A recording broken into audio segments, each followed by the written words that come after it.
Ladies and gentlemen, get ready to embark on a journey like no other.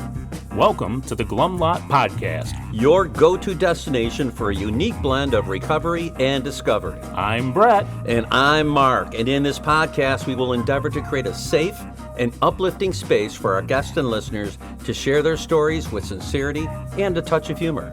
Remember, we are not a Glum Lot. The Glum Lot Podcast is more than just a source of entertainment. It's a beacon of hope, proving that even in the darkest moments, recovery is possible. Every story we share carries the power to inspire positive change. So buckle up, get ready to listen, and join us in discovering the strength that lies within every individual's journey. This is the Glum Lot Podcast, where humor meets hope. All right, Brad, welcome to, what are we doing, episode 84. 84? Dang, we're only 16 away from the 100. It's kind of a favorite number of mine, to be honest with you. 84? Yep, I used to work for a company called 84 Lumber. Oh, that's right. And they were very... Why was it called 84 Lumber? 84, Pennsylvania. It's actually a town. Oh, it was named after Mine 84, I'll bet. No. I think it probably was. No, maybe. Yeah. You know, my mother grew up in I see what you're saying. I thought you were going German on me. Sorry. No. Mine 84. My mother grew up in, I'm saying mine, not nine. Grew up in Western Pennsylvania. It was a coal mining town. Oh, okay. It was founded by... It is Western Pennsylvania. And and one town was called like Mine 5 or something. When I was there when I was a kid, they were like, oh, he lives over in Mine 5. I thought the guy lived in a coal mine. Yeah, right. But it was just a town that grew up around this mine that was numbered for coal. So interesting. So maybe I didn't know that history part. Interesting yet not interesting at all. But anyway, yeah, they were actually a really good company to work for. So shout out to 84. All right. So we want to remind our listeners to join the Facebook group, Glum Lot Podcast Facebook group. If you want to contact us, Glum Lot Podcast, the Glum Lot Podcast at gmail.com. Yeah, and please. What is on your mind, sir? What comes to mind right now is been some stuff in the last week or so. My wife bringing up presents on Christmas Eve because we waited to the last minute, and I was putting the girls to bed, and she came up the stairs, and, well, it wasn't Santa going down the chimney that we heard. It was my wife falling down the stairs, and she broke her leg in two places, so yada, yada, yada. Only two places? Yes. She's a bit of an underachiever. Well, she did it in one room first and then another. No, she broke two bones. Okay. Anyways, so that's not broke enough. But what I've realized, and there's a gentleman in the rooms that and I loved it right from the very beginning that he said it. He says, "I do believe I have a better class of friends." You must be talking about Ronnie. Yeah, Ron, right? Than I did when I was drinking, essentially. A better class of problems. Oh, a better class of problems. Thank you for that. I ever had when I was drinking. But he also does talk about, that other part, and it really made me think about that because, my goodness, as a result of this, the outpouring has been mind-blowing, and it just brings me back to when I was sitting alone in my bed, totally isolated, had zero friends, right? Yeah. The only friend I had was my own poor me. And now every single day, we've had somebody bring over dinner. Our next guest brought over dinner and treats, and just, it blows my mind what I have now compared to then, right? And thank God I've gotten here because I love it. Yeah, I forgot who it was that tells the story of when they first went to their first meeting and there were a bunch of people going to give blood because one of the people in AA was in hospital in need of blood. And he went, and the nurse was like, "Who the hell is this guy? Was he like the mayor of the town, right? Or like, but he was just a guy in AA." Yeah. But we do rally around each other. We certainly do. And we share things in the rooms that we don't share with our families. That's right. And not only that, but we find understanding in the rooms that we don't understand with people that aren't in the rooms. Definitely a connection. And so there is it's a deep connection because it's spiritual, as well as just a friendship or somebody else that's trying to get sober like us. Right. But that community is very tight. I just played in a AA poker game this weekend. It was all guys in recovery, and there was a new guy there. Oh. But the sense of camaraderie, and we are as loud and as lewd as a bunch of people that are playing poker. That game is when I really enjoyed myself for the first time. Yeah. With a bunch of sober people. Yeah. I was blown away about it. Yeah, it's so cool. Right, and there were no fights. Right, Nobody slammed the table and got pissed off. Nobody right. accused anybody of cheating.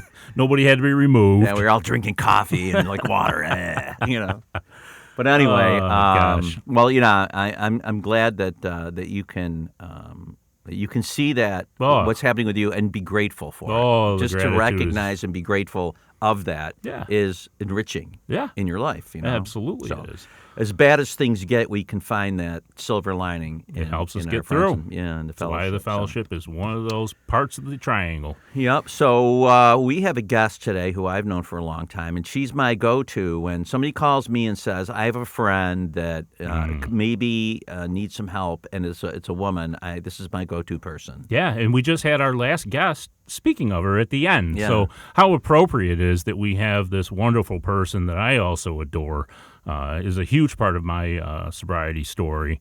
And let's welcome Melissa. Melissa.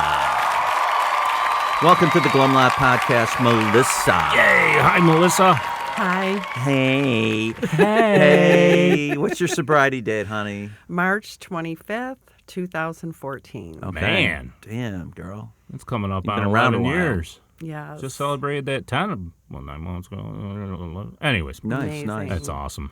So here at the Glum Lot Podcast, we like to start at the beginning, believe it or not. And your first experience with drugs and alcohol. If you can just walk us through how old you were, what happened, the circumstances, The and feelings. what you felt like. All the details. Okay.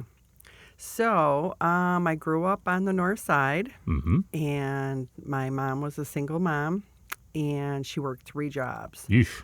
So I had a lot of play, if you will, but she was very strict. So she smoked, and at 12, I started stealing her cigarettes. Yeah. There's that thing in us again. Yep. And at 14, she's like, well, you can have permission to smoke. And woohoo. So I was always very tall and very mature looking. And at the age of 15, I found a group of friends. They all drank, smoked pot because that was going on in my era. And I could go to the local liquor store and look really sexy and bat my eyelashes at the little liquor store guy. Was the drinking age 18? 18 at the time. Yeah. Yeah, because I so missed it. Like when it was 18, when I turned 18, the liquor age went to 19. When it was 21, I missed it every Well, time. at least you had a taste of it. Right? So, of course... No, because you're drinking at 14, it doesn't really matter, I guess. Right? So what did I buy at the liquor store? Boone's Farms. Oh, shit. Strawberry Hill. yes. Apple, Man. the apple. Oh, my God. But I was also able to go to the corner store and get OV splits, Little Miller Quickies. So Yeah. I'm so aging myself. And everybody smoked weed, and we always smoked out of bongs. Yeah. So looking back, like I drank and I passed out, I puked, I drank more. Like Boot and rally. We just heard that we one. would get high, and I'd be so high I would pass out, and then I'd have to stumble home. And my poor mother, I'd always chew grape bubble yum. Remember that? Yeah. And she'd say, Missy, she called me Missy, you smell like alcohol. And I'm like, oh, Mom, it's just this grape gum. Bum, And I would just stumble to my room and go to sleep, and that went on. And then rinse and repeat. Right? Rinse and repeat. And I was a straight A student. Jeez. That old saying, good girls like bad boys. I always hung around. My mom was so strict, bless her heart. She was a perfect mom. Like, she had alcohol in the house for when friends come over. She worked in a foundry. She was amazing. She raised me to be an awesome woman, and I'm forever grateful. I'm forever grateful. So you're growing up not untypical of teenagers at that time, drinking, smoking weed, Felt hanging out with grown up. friends, still keeping up the schoolwork, right? Absolutely. Did you get through high school okay? Yes, I graduated high school, and my mom said to me, Missy, either you're going to work or you're going to go to college. And I just said, Mom, I want to be just like you. She worked 3 jobs. And my grandfather passed away. and my mom waited till I graduated. We moved out to Cicero with my grandmother, so now we got 3 generations. Which is on the outskirts of the city that we're in. Yeah. Suburb. Yeah. Yeah. So I stayed home for a year, and I saved up, and I graduated. I had a job. I got a car, and I wanted to go back to the city. And I moved out. I got my own apartment, and I was working, and I was a club girl. I got to tell you, I was a club girl. Nice. And we would dress to the nines. We'd go out, and that's when I met Baby Daddy. And I met him in the clubs, and he stalked me. And he, I don't know, I fell in love with him. Yeah. So I moved him in real quick, and he was a cocaine dealer. Woo! Here we Man, go. Right on, girl. Here we Right go. off the bat. I'm like, Wow. okay, this is something I've never done before. And we worked, and we partied, and we worked, and we partied. But he was in and out of jail all the time. So were you doing coke too? Oh, absolutely. Absolutely. We would drink, we would sniff, we'd make multiple trips to New York City. It was like a fun, exciting To see life. the Rockettes? No. Oh. No. We just did our runs. Oh. And Now, were you ever nervous about the legality, illegality of these runs? Like you guys are going to get busted and go to jail and shit like that? Well, I'm glad you asked me that because my first time I got arrested, he was doing, I'm going to call them skid bids. He was doing these, Jamesville. He was in Jamesville. Jamesville is a penitentiary Yes. in the local area. It was. So I would bring him packages. Now, when you say skid bid, you mean because that particular penitentiary does a year or less. A so year you're or not less. you're not a long timer. You're going to do. Oh, I see. You're Right. doing 8 months or you're doing see. less than a year. You're going to be there. It's a And county lockup, basically. Good behavior. Good Yeah, behavior. yeah. But So- you're sneaking them in coke. Oh my God, I'm so in love. I call it Yeah. I call it my young, dumb, and in love. So I packed reefer pot. I packed little chunks of cocaine in balloons, and I brought them in to him because that's what you do. Yeah. And the knucklehead did not swallow them. So after our visit, they detained him. Then they detained me at the gate. Oh shit! And of course, I had the balloons, I had cocaine, I had reefer, I had it all in my purse because why would you not bring it to a prison? And that was my first arrest. Was it a felony charge? No, it Oof. was promoting prison contraband. It was in the paper. Ouch. You're famous. I'm telling you, I had to get his mother actually bailed me out, and I had to do community service. And let me tell you, the people I was doing community service with, no name dropping here, but I got out of that. And I still stayed with him. And 6 years, in and out of jail. And What was he getting busted for? Dealing? dealing. Yeah. He loved that fast money. So 6 years, I get pregnant. Yeah. And I'm going to tell you, at that moment, that was my wake-up call. That I said, I got to raise this child. I begged him not to make that last run. I knew in my heart that he was going to get busted. Was it to New York City? Yes.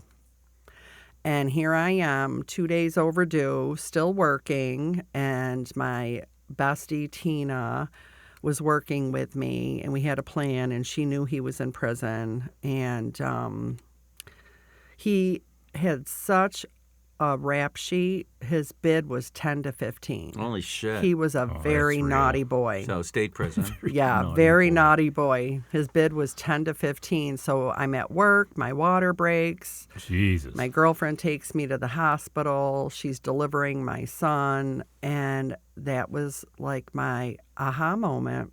You know, I quit drinking. I quit doing drugs. I quit smoking. My whole focus was to be the best mom I could be. Because Yeah. That's what my mom was A little to psychic me. change there. Huge. Yeah. Huge. And, I guess that was like a big spiritual awakening that I didn't know, Sure. that I know now. Yeah.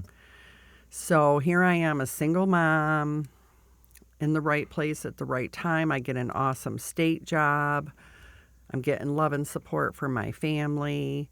And my son's father's side of the family has been in my life since day one. That's so important. Were so disappointed with him.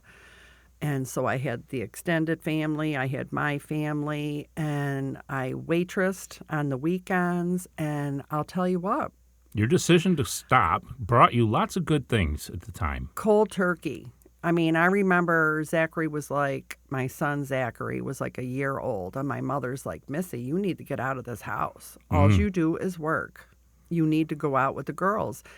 And, we would go out. I'd have a drink or two. But that was it. Like, all of that craziness, that partying. All the chaos. Yeah. You didn't want any part of it anymore. No, yeah. Like having my son, it was a miracle. I tell my son, he wasn't planned. He is my miracle. Sure. Forever grateful. Yeah. Where did things go from there? Well, my house was the hangout. I was the cool mom. I'll tell you, I was like the youngest mom. Very active in my son's life, basketball mom, soccer mom. Our house was the hangout. They would swim. They'd spend the night. Their parents knew. Very involved. I look back and I don't know how I did it. Yeah. Working 2 jobs, taking care of my house. We had animals. I was in a relationship. So here we go. My son goes to college. Do we buckle up now? I fall.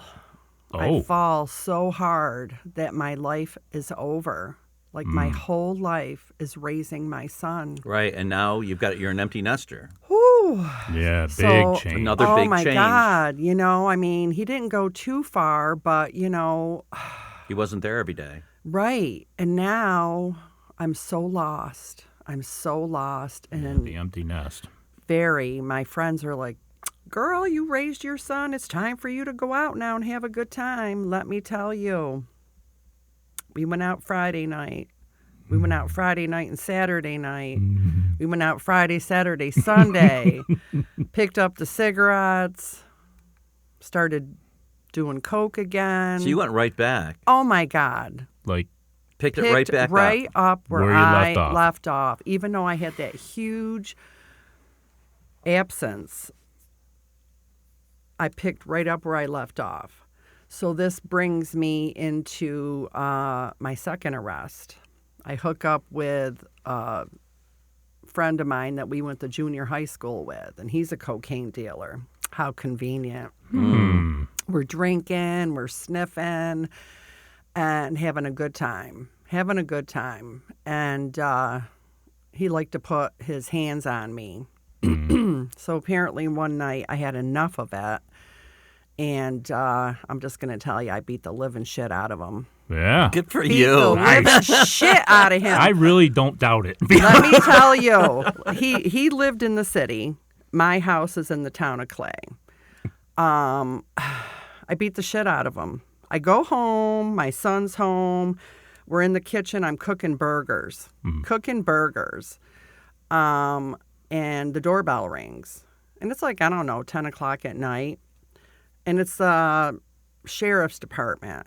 And I answered the door, and I had to tell them what my name was. And the first thing they said to me is, where's your gun? Because I had a pistol permit. And they said, where's your gun and is it loaded? I'm like, well, of course it's loaded. What am I supposed to do? Say, excuse me, Mr. Burglar, let me go load my gun so I can shoot you. And they're like, oh, we got a mouthy one. Yes. Oh, shit. So in the house they come. I have to take them up to my bedroom. I had a 9mm. She was cute. She was loaded. And I'm like, and why are you here? They're like, well, you're being arrested for felony assault charge. Damn, you really did it. I said, are you kidding me? I said, that Motherfucker. called the cops on me, and they're like, "Ma'am, you beat the shit out of him." And I did. He needed stitches in his eyebrow. He needed stitches in his lips. Maybe I knocked a tooth or few out. I don't know. I just figure he wasn't going to put his hands on another girl ever again. So now I got a felony. Oof. Oh, shit. So I get a lawyer. I have to go to Vera House for anger management classes. But they did take me that night, and they had me in a holding tank. And I'll tell you, I was the winner. I was feeling pretty puffed up. There was like a prostitute there, a girl that stole a car. And they're like, "Girl, what did you do?" I'm like, "I beat the shit out of my boyfriend." And they're like, wow. So even when I was at Vera House classes and we went around and shared, they're like, "Girl, all right now." Nice. So I was proud of that. Now, were you under the influence of alcohol and drugs when you beat the shit out of this guy? Of course I was. You were fucked up? I was fucked up. Yeah. I was coked up, high, drunk, I had to be coming down because I was hungry, and we were having burgers, and they interrupted. Oh, there you go. You turned him into burger. I said to my son when they took me away, because the town of Clay had to detain me until the city police came because he lived in the city. And I said, "Zachary," it was a Thursday night, I said, "call my boss and tell him Mom won't be into work tomorrow," because I was being arrested. I got released, and I had to go through all that. And, it's pretty exciting. So at that point, did they have you go through any evaluation as far as the drug and alcohol part of things? Negative. It was just an anger thing, they said, right? I was in anger management classes, and I had to. Something? Isn't that something? Ugh. Yeah. So do you continue to drink and do coke and all that shit? I'm sure I do. Because, now I'm done with that knucklehead, and now I'm with another gentleman. Because I had taken a long time. I had been with my son's father. Mm-hmm. I call that my young, dumb, and in love. But I have a beautiful son. Yeah. And it was 6 years. I took a break, and then I dated another gentleman. Took a break, and then I'm with this next gentleman who also loves to go to the bar and drink and do cocaine.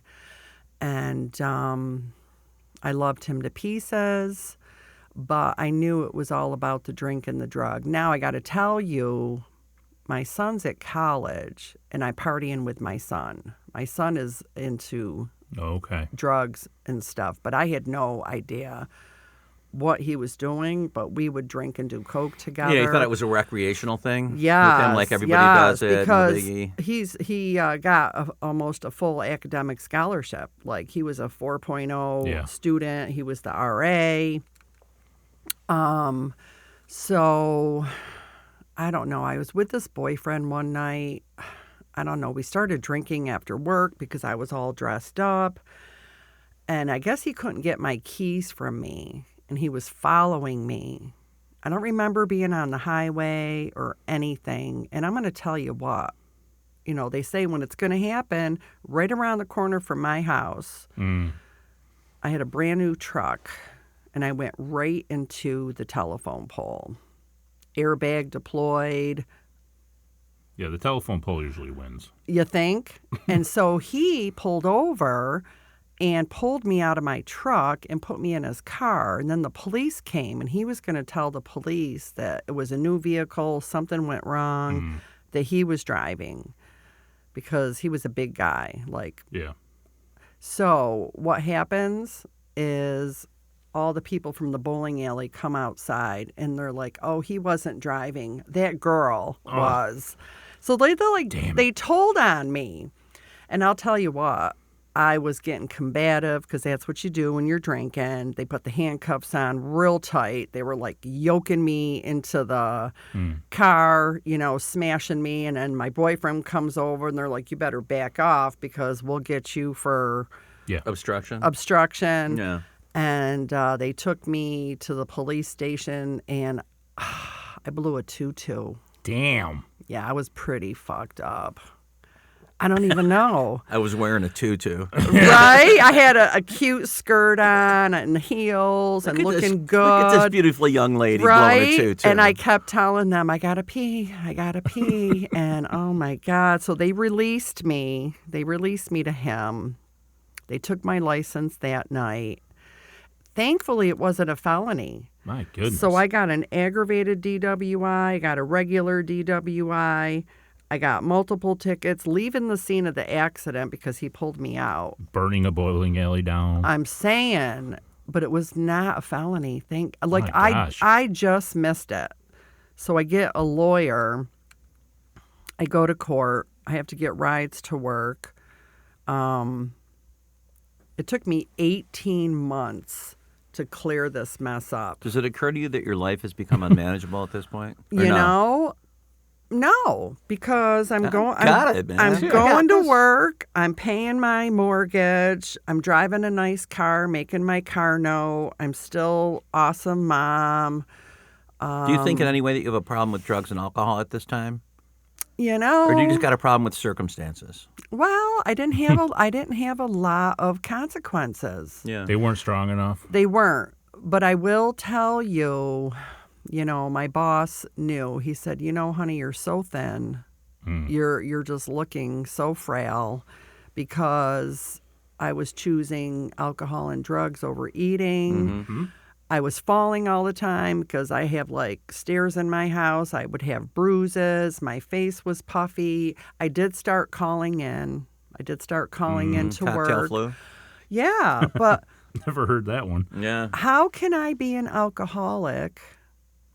They drink out of a brown bag and they're homeless under the bridge. All right, I have a home, a job, a car. Yeah. Wow, everything's going. I can't drive it. I'm not that bad yet. I go to the liquor store and I buy my handle of Southern Comfort. I buy my 30 rack of Bud Light, and I get my dealer to bring me a nice 8-ball. And I'm okay. Yeah. I'm okay. I'm handling stuff. Yeah, I'm okay. So this is my third arrest. They've been spread out. I'm okay. I'm a fun girl. I'm a fun girl. This is what people do. This is what people do. It's normal. Does there come a time that it occurs to you that this isn't normal? Did something happen? I wish I could tell you I had a burning bush moment, Yeah. an aha moment. It wasn't until, and this is where I'm going to tell you about my angel, Paula. I had friends, I had family. They knew that I would drink till I would black out, pass out, and puke pretty much every time. That's not normal, but Right. I did. And they would say to me, Melissa, you're looking not good. You're calling into work. You're just looking bad. You look like shit. You feel like shit. And I know I wasn't showering. I don't know how I made it to work. I didn't drink before work. I didn't drink during work, but I would be shaking. And as soon as I'd walk in the door, I'd pour that shot, crack open a beer, do a bunch of lines, and it was off to the races, repeat. So this girlfriend that I call my angel said to me in a gentle way, Melissa, I love you. Would you consider trying AA? What was your reaction? I said, okay. Whoa. So somewhere in the back of your mind, you knew Oh, this my, something there. yeah. I don't know. I heard her. Heard. And I have to tell you, everybody said, Melissa, we're so worried about you. We're so worried about you. You're such a beautiful girl, and you're looking horrible, and you've suffered all these consequences. What's next? But Paula made a difference. She planted that seed. I heard her. And I went home and I opened up the phone book. Here we go with aging myself. I did the same thing. Opened up the yellow pages. I called the number. She asked me for my zip code. And oh my God, there was meetings on every damn corner. Who knew? Yeah. Right? Who knew? yeah, this whole society underneath, that you don't know about. And I went to a meeting with my boyfriend at the time. Was he using and drinking too? Absolutely. What was his reaction when you said, I want to go to an AA meeting? Was he like, all right, Yeah, I'll go I'll with you. tag along. I'll tag along. I'll go with you. Did you raise your hand and say it was your first? I did. Nice. I cried my eyes out. I sat in the corner. I cried my eyes out. And I'll tell you, the only thing I heard was your next meeting is your most important. And Why do you think you cried so much? Was it a relief? Was it just coming to terms? I was a mess. I'm sure I was still residual drunk and high. Okay. And I don't know, hearing her and actually going, and I did it. Well, Yeah, you know, right. If they're seeing 35 years of newcomers come in, I can say that when a newcomer comes in like you did and they're a fucking mess, they got a chance. I've seen newcomers come in, they're like, I just thought it was a good idea if I check, like, no way, man, you ain't gonna make it. I agree. You do not have, there's no desperation. I couldn't even speak. Yeah. Me I either. just cried, and I just cried, and I heard your next meeting's your most important. So now I'm working, I'm actually eating. That was a new concept. What? Going to a meeting, repeat. Isn't that interesting? Just like you were talking about, come home, pour a shot, crack a beer, do a line, repeat. Yeah. Now it's go to a meeting, talk to a sponsor, repeat. Your next meeting. Yeah. So I did that. But I have to tell you, I still didn't think I was an alcoholic. How could I be an alcoholic? Right.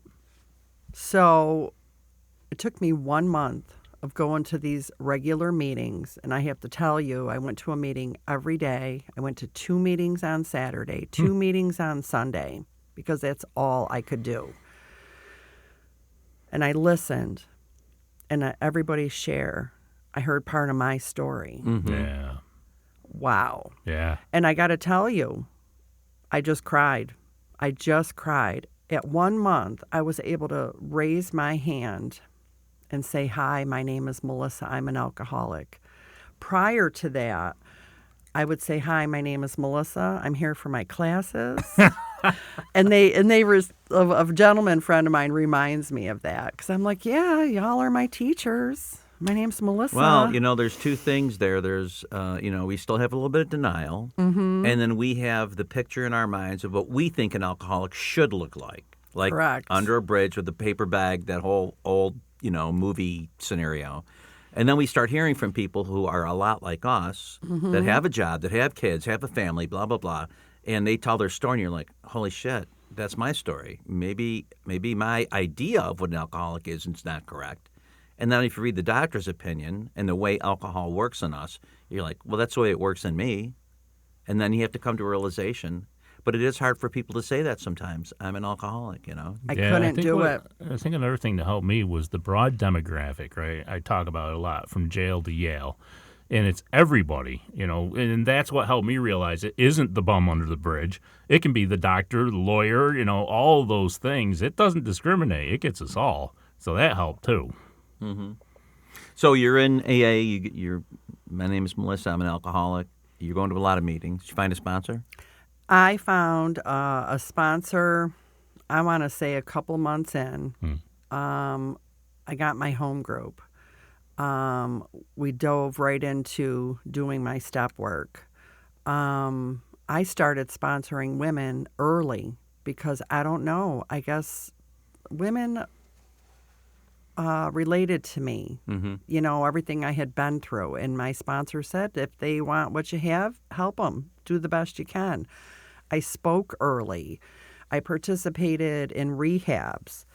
I'll tell you, my first year of Alcoholics Anonymous, again, was work, go to meetings, eat, go to meetings, repeat. I believe that first year was pivotal in building that foundation and adding the walls and adding the roof and having that sponsor, doing the steps, sponsoring women. That first year was paramount. So you got into recovery like you got into drinking and drugs. You poured yourself into it. All fours. Yeah. All fours. That's what it really takes, Yeah. I was so broken. I was so beat down. I knew after saying, hi, my name is Melissa, I'm an alcoholic. Oh, I could just breathe. And they loved me till I could love myself. I cried for that first year, but I did the work. I dove in. How true that is, that they love us until we love ourselves. Oh, my God. And that just hit me like a friggin' ton of bricks. It did. They Well, loved it's me. like, when a newcomer comes into the meeting, everybody ups their game a little bit. Yes. And everybody wants to help, and you tell people that. And I remember my first meeting. I remember walking out of there and going, why do all these people want to help me so much? Right? Right? What the fuck is in it for them? Because who am I, first of all? I had no self-esteem. I had nothing self-worth. Are you kidding me? I still struggle with it. But yet, here are all these people telling me that I'm worth something, right? And Plus, it's like the mindset I had when I came in was, if they want to help me this much, there must be something in it for them, because I wouldn't do that unless there was something in it for me. Well, obviously now I know what it is. Yeah, right. We want to help because we want to help. Yeah. That's what we do. That's what makes us tick. Mm-hmm. Right? So, did you ever go out? Never. That's fantastic. Can I tell you? High five. Yeah, High high five. five. Ooh. So, I'm going to tell you what. I've thought about a drink. Mm-hmm. I've thought about, it'd be nice to be able to go to happy hour and just do a couple lines. But I play that tape. And I will share with you, I know now that I come from a family of alcoholics. Mm. I lost my grandfather. I lost my mother. I lost my real father that I never knew. Mm. I'm an alcoholic, and my son's an alcoholic. And I got to tell you, when my son came home from college, he got sober with me. Mm. And how amazing was that? Right. Because I had no idea of the stuff he was doing at college other than what he was doing with me. With you. And right. let me tell you, it was pretty hardcore. When he shared with me the stuff he had tipped his toes in, holy man, I'm like, what? Yeah, I had the same experience with my son in college. I had no I'm idea. telling you, No. Molly, ecstasy, mushrooms, acid. I'm like, what? I'm over here just drinking, smoking, You're doing so lines. basic. So basic. But it was amazing. I don't know. And my son was there with me, and he went to meetings with me, and my angel was always in touch with me. I remember when I had 100 days, she showed up at my job, because everybody knew, with a cake and balloons. Yeah. And, I didn't have that feeling that they wanted something from me. No. I don't know. I'm really going to honestly say I was so beat down and I was so broken that I loved that they loved me and that they hugged me and they called me and checked on me. And we did AA stuff. Like, everything was AA stuff. Yeah. Yeah. It was a good fit for you. So, amazing. Yeah. Amazing. So you have worked with a lot of other women. I have. Can you talk about the rewards of that? I'm going to tell you what. Yeah. I have sponsored several women. Several women have went back out. Yeah. And we were talking about being empaths. Empaths, yeah. Empaths. And, I just didn't realize that I couldn't do the work for them. Right. Mm-hmm. I couldn't get them You can't sober. get anybody sober, no. So there's one girl in particular that stands out, and I have to just share. She lived in the bricks, and she was young. And I would pick her up, and we would do book work, and we would smoke cigarettes together. And I really thought, she's going to get it. She's going to get it. Little did I know she had quite the history. And see, now I have no experience with relapse because I stayed and I stuck. So the next thing you know, she is pregnant and she's getting arrested for prostitution. Mm. Oh my God, my heart broke. I'm like, what did I do wrong? Oh. What did I do wrong? How did Yeah. I fail this little pumpkin to be so desperate to get her drugs and be pregnant? My first sponsee hung himself. And don't you think I asked myself, No, what sure. the fuck did I not say? Right? What did I do wrong? And, and then I had 4 other sponsees die. And by the fifth one, you're like, you know what? I know what this is. It's the disease, and I can't stop it. And nothing. they were not ready because my sponsor would say, Melissa, are you sober? Yeah. Yes, I'm sober. Yeah. Save yourself for the next girl that That's comes it. in that's ready. Yeah. And that hit me. Mm-hmm. So I've had a handful go out, and I'm proud to say I have a handful that are still sober. Yep. You know, we read the doctor's opinion. We did the 12 and 12. Some of them completed their steps. Some of them didn't. Some of them are still going to meetings. Some of them aren't. They're all doing their own thing, but they're still sober. But I will tell you that my most current sponsee is my shining star. And why do I tell you that? Because she took me to a level of spirituality that I have never experienced. Whoa. I mean, she had the whole God thing down, and she was beat down, and she was broken. And I'm going to tell you, when we did her steps, she brought things out of me Yeah. that I totally forgot because I was a blackout, pass out person. And when she would share, like during her fourth and fifth step, oh my God, I feel like she brought me to a level of wow. Yeah. Amazing. You know, I have had a couple sponsees that have years in the program, and they'll say stuff like, maybe I got to go to different meetings. I'm just kind of like bored. And, you know, they say, trust God, clean house, help another alcoholic. And these people have never sponsored anyone. So they really haven't worked with other people. I'm like, well, you got 2/3 of the program. You know, you trust God, you clean house. It's a But whole nother frontier. this it's is a whole really nother gonna, experience. this is that third leg of the stool that you're missing. Is you gotta help other people. Absolutely. That's where, and to me, that's, you know, you got to stop drinking. Yeah, you got to work on yourself, but you really got to have that component to really get the full, like, joy of being sober. You have to help other people. Absolutely. And that's why it's built in there so solidly. You know, you got to work with others, and once you do it, you realize it. You're like, this is what I needed. Yeah. You know. Absolutely. And I have to tell you, I was at a birthday party this summer, and somebody was asking me how my sponsee was doing, and I had made that statement that she had brought me to a level of wow. And there was somebody else there that was in the program, and she loved hearing what I said because she said that's the whole purpose. Like, that's our primary purpose. And she said, can I take you through the big book? Yes.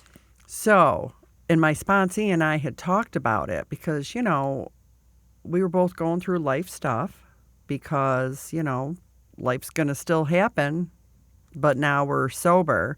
So we actually finished the big book. We finished the big book, and now we're reading the 12 and 12, and we have agreed, the three of us, and we meet at my house every Friday afternoon, and we're taking our, I don't even know what word to use. So we finished the big book. We're going to read the 12 and 12. Maybe we'll read Living Sober. But we like this time, the three of us, like the three amigos. And I'm going to tell you, being almost 11 years clean and sober, like I have reading comprehension problems. Same. I read that big book. I read Drop the Rock. I read Living Sober. I can't tell you what I read. I can't. Now, when we read that big book, oh my Lord, and now we already started on the 12 and 12. Whoo! Yeah, man. I'm excited because I'm not a reader. Yeah. I never have been. Every time I read, even the chapter of the agnostic, which I've read, God, I don't even know how many times, I always get something new out of it. Every time. And I think, how did I miss that?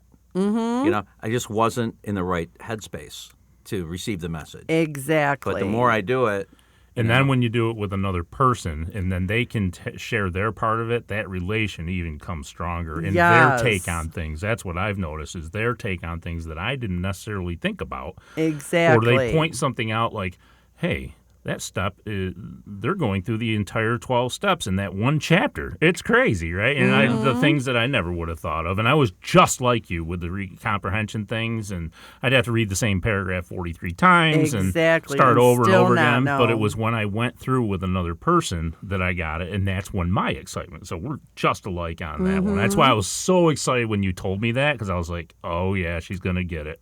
Yep, cool stuff. For sure. Also, I wanted to ask you about, you talk about your health and you were thin and, can you talk about sobriety just from a physical health standpoint, things you've noticed? Well, girl loves to eat. A girl loves to eat. I'm going to tell you what, I neglected myself. Now, here I am, fast forward. So I've definitely put weight on, but I say I'm fluffy and fantastic, and I love the fluffy, fantastic Melissa that I am.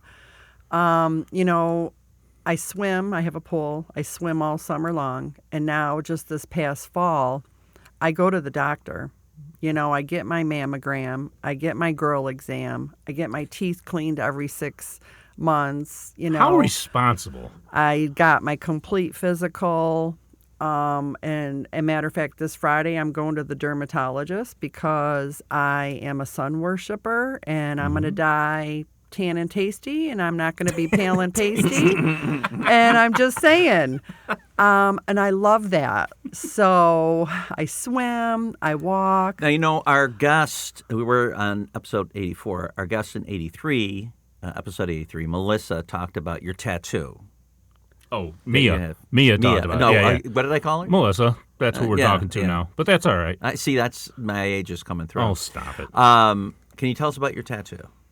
Well, I do have, I started saying it, and then it was brought to my attention that maybe I shouldn't say it because it was attention-seeking. Sort of hurt my feelings a little bit, but I've taken all the suggestions that people have given me, so I took the suggestion, and I created a tattoo that has like a huge S. And off that S, it says spirituality, sobriety, and self-care. Because I was raised in the church, I was raised Catholic, and I church shopped, and I never found the spirituality that I have found in the rooms of Alcoholics Anonymous. And I never had spirituality, I never had sobriety, and that brought me to no self-care.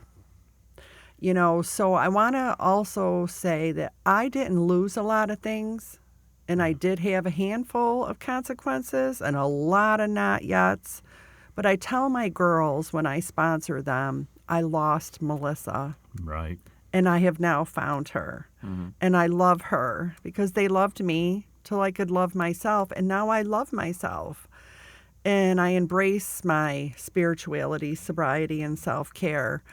And I wouldn't trade it for the world. Bringing in the new year, happy and healthy, and just to breathe, it's just amazing. That's recovery right there. Yes. It's so many levels. Wow. What a great story. Heck yeah. You're a winner. Thank you. Thank definitely. You. Well, thank you for coming on the podcast, Melissa. Until next time on the Glum Lot Podcast, I'm Mark. I'm Brett. And I'm Melissa.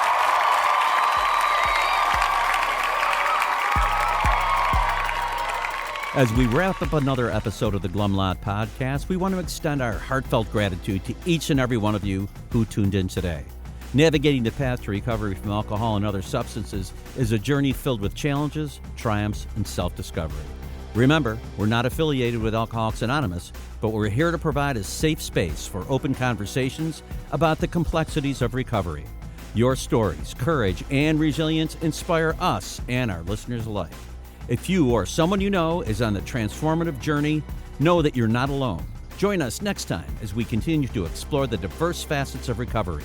Until then, stay strong, stay connected, and remember that each day is a step towards a brighter, sober tomorrow. Thank you for being part of the Glum Lot community.